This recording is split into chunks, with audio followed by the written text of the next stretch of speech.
16 अक्टूबर 1951 रावलपिंडी का कंपनी बाग। वजीर आजम लियाकत अली खान, जो कायदे आजम के बाद इस मुल्क की उम्मीद थे, एक जलसे में तकरीर कर रहे थे। वो कश्मीर और अमेरिका के ताल्लुकात के बारे में जिक्र कर ही रहे थे कि मजमे से 2 गोलियां चलने की आवाज आती।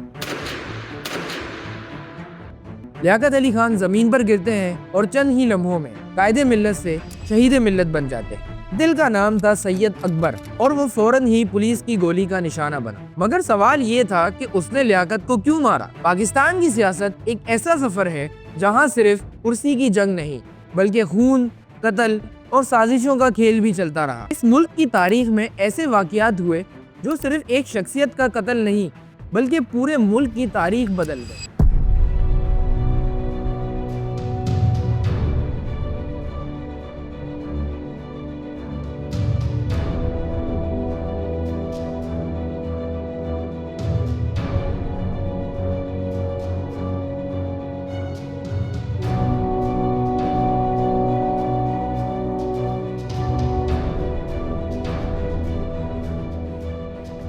आज हम बात करेंगे पाकिस्तान की तारीख की उन हाई प्रोफाइल असैसिनेशंस की जो एक एक करके इस कौम पर गहरी छाप छोड़ गई।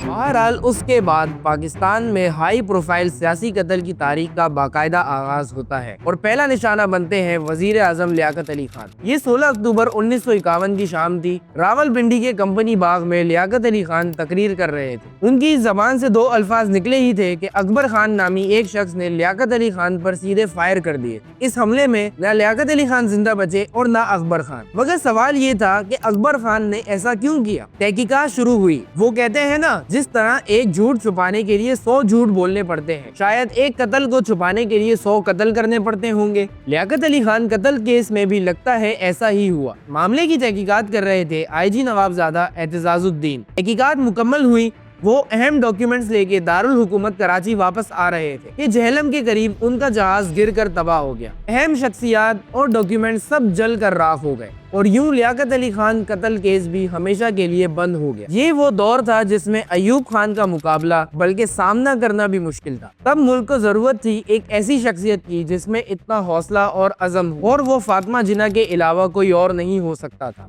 कायदे आज़म की बहन और तहरीके पाकिस्तान की अहम रहनुमा, जिन्होंने अपने भाई की मौत के बाद बहुत कुछ बदलते देखा। फातिमा जिन्ना ने बड़ी मुखालफत का सामना किया, गद्दार के इल्जामात तक बर्दाश्त किए, उनकी किताबें सेंसर हुई, उन्हें रेडियो पर बात करने से रोका जाता रहा, लेकिन वो पीछे नहीं हटी। ये ऐसा दौर था जिसे पाकिस्तान की तारीख का डार्क चैप्टर कहा जाता है। तब फातिमा जिन्ना ने आमिर जनरल अयूब खान के खिलाफ इलेक्शन लड़ने का फैसला किया। तब मुल्क में एक ही नाम था, फातिमा। लेकिन हैरान कुन तौर पर वो अयूब खान से इलेक्शन में हार गई।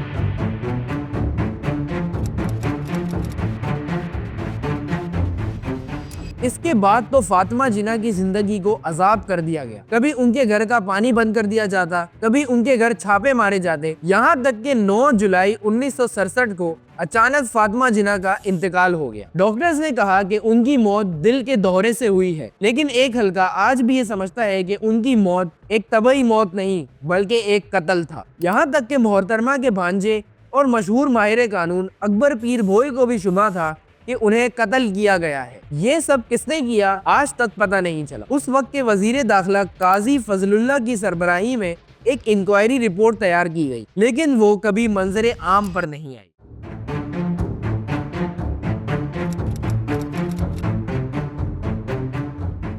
पाकिस्तान की सियासी तारीख का अगला बड़ा और हाई प्रोफाइल सियासी कत्ल साबिक वजीर आजम जुल्फिकार अली भुट्टो का था। ये भी एक कड़वी हकीकत है कि खुद भुट्टो के दौर में कई अहम और संगीन सियासी कत्ल हुए। डेरा गाजी खान में जमात इस्लामी के रुकने असम्बली डॉक्टर नजीर अहमद कत्ल कर दिए गए। लाहौर में ख्वाजा रफीक और नवाब मोहम्मद अहमद खान कसूरी समेत कई नुमाया सियासी शख्सियतों को निशाना बनाया गया। इन तमाम वाकयात में नवाब मोहम्मद अहमद खान कसूरी का कत्ल वो मुकदमा साबित हुआ जो खुद भुट्टो के खिलाफ इस्तेमाल किया गया। इस केस में जुल्फिकार अली भुट्टो को सजाए मौत सुना दी गई।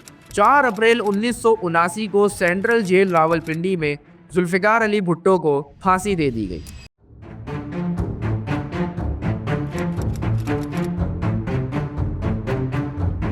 17 अक्टूबर 1988 को पाकिस्तान की तारीख में एक फैसलाकुन मोड़ आया। पाकिस्तान एयरफोर्स का तैयारा C-130 बहावलपुर से प्रवास करता है और कुछ ही देर बाद गिरकर तबाह हो जाता है। इस तैयारे में कोई मामूली मुसाफिर नहीं बल्कि पाकिस्तान के साबिक सदर और बाइख्तियार हुक्मरान जनरल जियाउल हक मौजूद थे। इस हवाई हादसे में कोई भी जिंदा ना बच सका और जनरल जियाउल हक भी अपनी जान से गए। लेकिन वक्त गुजरने के साथ साथ कई हलकों में ये बात मजबूत होती चली गई कि ये एक हवाई हादसा नहीं बल्कि एक प्री प्लान मर्डर था। जनरल जियाउल हक की मौत एक ऐसा राज है जो आज तक पूरी तरह बेनकाब नहीं हो सका। जनरल जियाउल हक की मौत एक हवाई हादसा था या फिर एक प्री प्लान मर्डर, ये एक ऐसा राज है जो आज तक बेनकाब नहीं हो सका।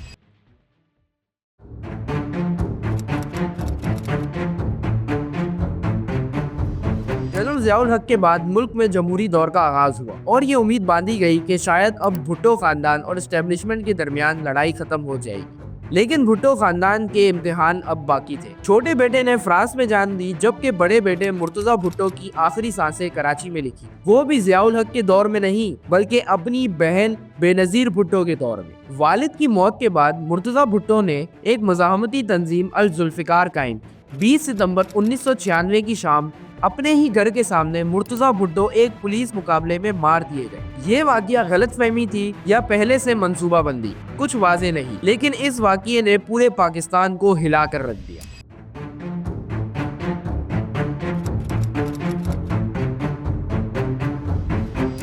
मुर्तजा भुट्टो और अपनी हुकूमत के खात्मे के बाद बेनजीर भुट्टो पाकिस्तान से चली गई थी, जबकि NRO मिलने के बाद 18 अक्टूबर 2007 को पाकिस्तान वापस आई। ये दिन खुशी का दिन था जो चंद ही लम्हों में गम की शाम बन गया, जब उनके इस्तकबाल के लिए आने वाले जुलूस में एक जबरदस्त धमाका होता है। बेनजीर तो इस धमाके में महफूज रहती हैं, लेकिन 150 से ज्यादा अफराद अपनी जान से हाथ धो बैठते हैं। तकरीबन 2.5 महीने बाद रावलपिंडी के लियाकत बाग में एक जलसा मुनक्किद होता है। जी हाँ, वही लियाकत बाग जहाँ 56 साल पहले लियाकत अली खान को कत्ल किया गया था। यही एक नामालूम अफराद ने बेनजीर भुट्टो पर फायरिंग की और उनकी गाड़ी के करीब एक खुदकश धमाका भी हुआ। बेनजीर भुट्टो इस हमले में शदीद जख्मी हुई और अस्पताल पहुंचकर दम तोड़ गई। इस वाकये के बाद मुल्क में हर तरफ हंगामा और बेचैनी फैल गई और पाकिस्तान कई दिन तक आग और इंतशार की कैफियत में चलता रहा।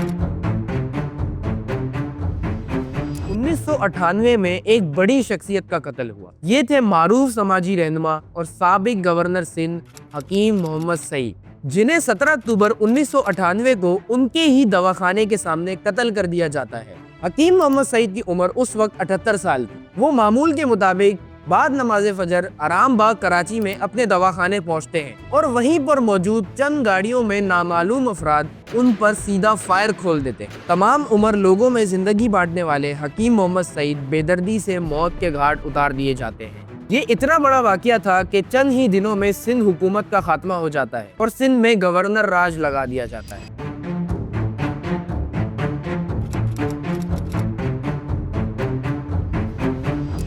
वाकयात तो ऐसे भी पेश आए जिसमें पूरी सियासी क़यादत ही खत्म हो गई। मसलन सानेहा निश्तर पार्क, ये 11 अप्रैल 2006 था जब कराची के निश्तर पार्क में 12 रबीउल अव्वल का जुलूस था, जिसमें एक खुदकश हमलावर धमाके से फट पड़ा और तकरीबन 60 अफराद की जान ले गया। मरने वालों में सुन्नी तहरीक की पूरी आला क़यादत भी शामिल थी।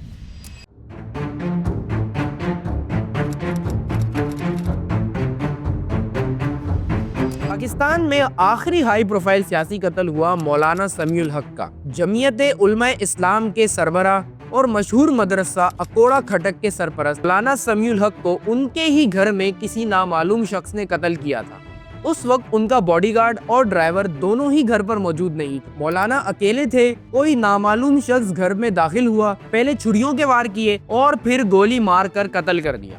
ये है पाकिस्तान की खूनी सियासी तारीख, जिसमें और भी कई सियासी रहनुमाओं पर कातिलाना हमले हुए। मसलन मौलाना मौदूदी पर अक्टूबर 1963 में कातिलाना हमला हुआ, वो बाल बाल बचे। फिर परवेज मुशर्रफ पर कातिलाना हमले हुए, बल्कि सबसे ज्यादा अटेम्प्ट्स उनके खिलाफ हुए होंगे, लेकिन वो सब में बच गए। फिर साबिक वजीर आजम शौकत अजीज और इमरान खान भी कातिलाना हमले की जद में आए, लेकिन उनकी जिंदगी अभी भी बाकी है। इमरान खान पर कातिलाना हमला किसी हाई प्रोफाइल शख्सियत पर आखिरी बड़ा हमला था, जो 3 नवंबर 2022 को हुआ। तब इमरान खान हकीकी आज़ादी मार्च की क़यादत कर रहे थे, जो इस्लामाबाद की तरफ रवा दवा थी। वजीराबाद में इमरान खान की तकरीर जारी थी कि अचानक एक सिम से फायरिंग हुई। एक गोली इमरान खान की दाईं टांग पर लगी। खुशकिस्मती से जख्म गहरा नहीं था और इमरान खान बाल बाल बच गए।